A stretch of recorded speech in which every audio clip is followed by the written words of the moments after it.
Pero wag mo akong ginaganyan. Kahit gaano ka pa kataas, wala akong pakialam sa ranggo mo. Grabe, maraming naghulat sa paninindigan ng isang pulis na kung saan binatikos niya ang PNP maging si Pangulong Bongbong Marcos dahil sa nangyaring pag-aresto kay dating Pangulong Rodrigo Duterte. Panoorin mo ang video na ito. Pero wag mo akong ginaganyan.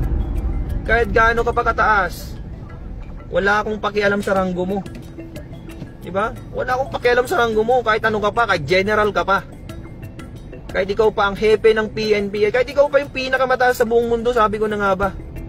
Kapag kinupal-kupal mo ako at ay napakan mo yung dignidad ko, magkamatayan na tayo. Diba? Yun yung prinsipyo na pinaglalaban ko, mga kasama. Yan yung tinatawag na prinsipyo. Hindi yan mabibili ng pera kahit anong magkano mang pera yan. Tandaan nyo lagi na yung prinsipyo lang yung kaya mong ipaglaban sa buong buhay mo. Hindi pwedeng bilhin ng kahit magkano yun. Nagpulis tayo, hindi dahil lang sa pera. Tandaan nyo yan. Nung nag-a-apply tayo ng pulis, ang dami nating pinagdaanan. Ang dami nating pagsubok para lang makapasok. Diba? Tapos ngayon na may pagsubok sa atin, ibebenta nyo yung prinsipyo nyo. Kaya tayo nagpulis kasi gusto nating maayos. Pero ngayon, dahil hindi na maayos yung mga bagay-bagay, hindi na po pwede. Alangan naman na magpupulis ka pa kung hindi na maayos. Anong kwenta mong pulis ka dyan kung hindi mo na maayos yung problema sa bansa? Diba? Alangan naman na magbulag-bulagan ka na lang dyan para lang sa 29,000? Anong kwenta mong pulis, diba? Lang ako pero hindi mo ko pwedeng utusan ng mali. Kahit sino ka pa. Kahit ikaw pang presidente, sabihin ko na nga sa'yo, kahit si Bongbong Marcos pang mag-utos sa akin ng mali, hindi ako susunod sa kanya kahit tanggalin niya akong pulis. Diba? Ba't ako susunod sa kanya? Sino ba siya? Siya ba ang boss ko? Hindi ko siya boss. Ang boss ko, yung nagpapasahod sa akin. Sino bang nagpapasahod sa akin? Mga Pilipino. Diba? Mga Pilipino ang nagpapasahod sa akin. Ba't ako susunod sa presidente? Ano ba siya? Presidente lang siya. Diba? Ako, pulis ako. Pwede ko siyang arestuhin pagka wala siya sa serbisyo. Pagka wala siya sa pwesto niya. Diba? Kung walang pulis sa Pilipinas, sino na lang mag-aaresto sa mga tiwaling opisyal na yan? Kaya tayo nagpulis para hindi tayo maging kakampi ng mga tiwaling opisyal. Tayo dapat nasa gitna lang tayo, mga kasama. Nasa gitna lang tayo. Hindi pwedeng dahil presidente natin siya na yung susunundan natin. Hindi pwedeng dahil presidente natin siya na yung susundin natin sa lahat ng bagay. Hindi po pwede yun. Partisan ang tawag doon. Hindi porke presidente ka, susundin kita. Ano ka? Sino ka ba? Para sundin ko. Tama ka ba? Ang tanong, nasa tama ka ba? Para sundin kita. Diba? Sabi ko nga ulit sa inyo, kahit presidente ka pa ng Pilipinas, kung mali yung utos mo sa akin, hindi kita susundin. Sino ka ba para sundin ko? Diba? Pakinggan mo tong sasabihin ko, sir. Isa akong pulis ng Pilipinas, pero hindi ako sang-ayon sa ginagawa mo, sir. Diba? Hindi ako sang-ayon sa'yo. Kahit ano pang sabihin mo, sir, hindi ako susunod sa'yo. Kasi hindi mo naman ako pulis Bakit pulis mo ba ako? Pinapasahuran mo ba ako, sir? Hindi. Ang totoong may-ari sa profesyon ko, ang totoong nagpapasahod sa akin ay mga Pilipino, hindi ikaw. Presidente ka lang ng Pilipinas, pati nga ikaw, pinapasahuran namin Sumasahod ka dahil sa pera ng Pilipino. Kaya isa ka rin, katulad ka rin namin nasa serbisyo publiko. Pare-pareho tayo, sir. Hindi ka commander-in-chief lang dyan. Ikaw ay isang public servant. Diba? Public servant ka. Dapat magtrabaho ka rin. Hindi ka boss. Tandaan mo yan, sir, ha? Tandaan mo, sir, President Bongbong Marcos. Tandaan mo to. Isa kang public servant. Pumunta ka dyan sa pwesto mo para magserbisyo, hindi para maging boss namin. Dapat ikaw nagtatraffic dyan Dapat nga ikaw yung nasa gitna ng kalsada, nagtatraffic dyan eh. Kasi nasa public service tayo. Hindi pwede yung presidente ka, diyan ka, nagiging boss ka dyan. Ano ka? Diba? Dapat leader ang tawag sa'yo.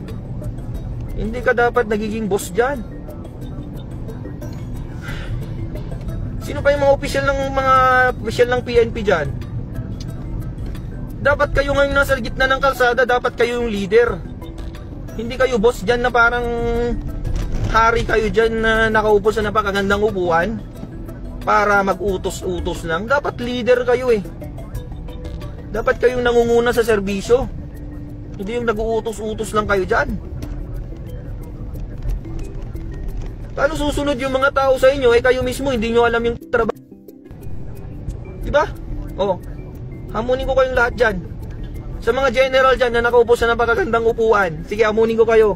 Alam nyo ba mag-serve ng traffic? Alam nyo ba?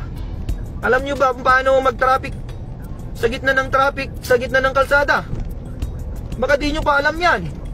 General kayong tinuringan. Di nyo pa alam ang warrant of arrest. Putik. Warrant of arrest lang, di mo alam. Alam mo yung warrant of arrest? Pwede ka daw mag-aresto kahit walang warrant of arrest. Putik, ano yun? Pwede na lang pala akong magdampot dyan kahit sino. Bawal yun, nasa constitution yun, mga kasama. Bawal na bawal mag-aresto nang walang warrant of arrest.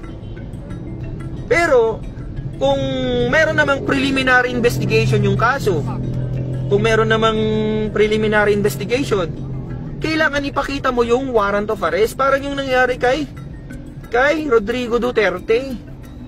May nangyaring preliminary investigation, mga kasama.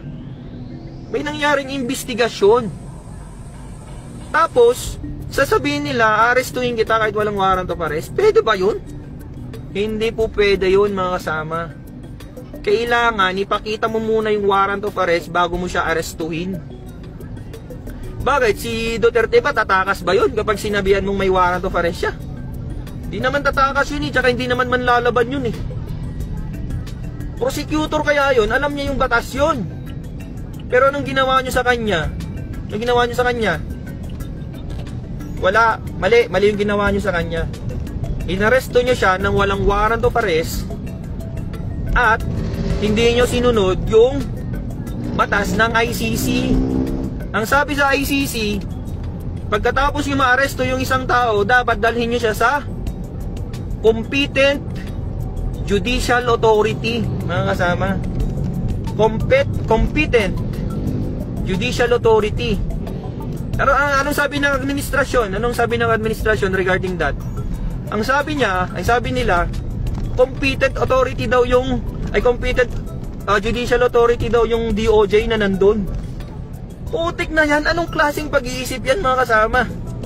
Paano naging competent judicial authority yung DOJ?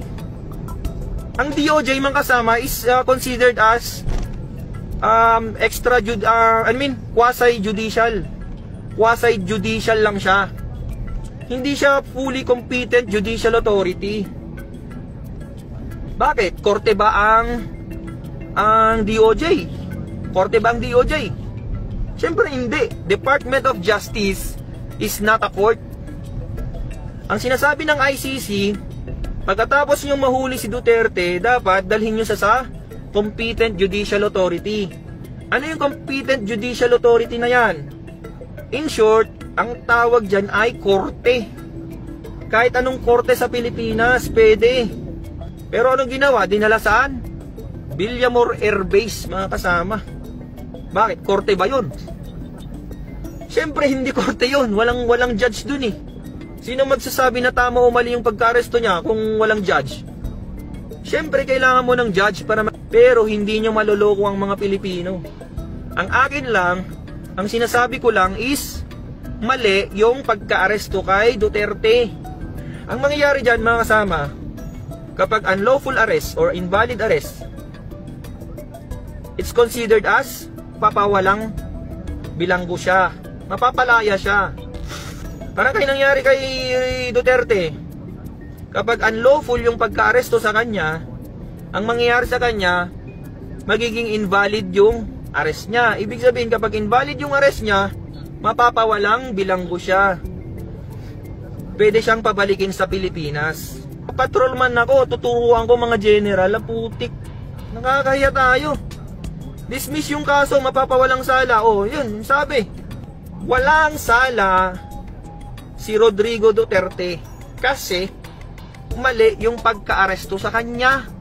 Isang pagpapatunay na hindi natin kontrolado ang mga umaalab na damdamin ng mga Pilipino anuman ang iyong posisyon. Ang isang pulis na ito ay nanindigan kahit kapalit nito ay ang kanyang mawawalang posisyon bilang isang pulis. Kaya naman i-share mo na ang video na ito. Ikaw bilang isang Pilipino, kung ikaw ang tatanungin, ano ang masasabi mo sa paninindigan ng isang pulis at kanyang pagbatikos kay Pangulong Bongbong Marcos at kay PNP Chief Torre dahil sa pag-aresto kay dating Pangulong Rodrigo Duterte? Well, i-comment mo lang yung reaksyon sa video sa baba.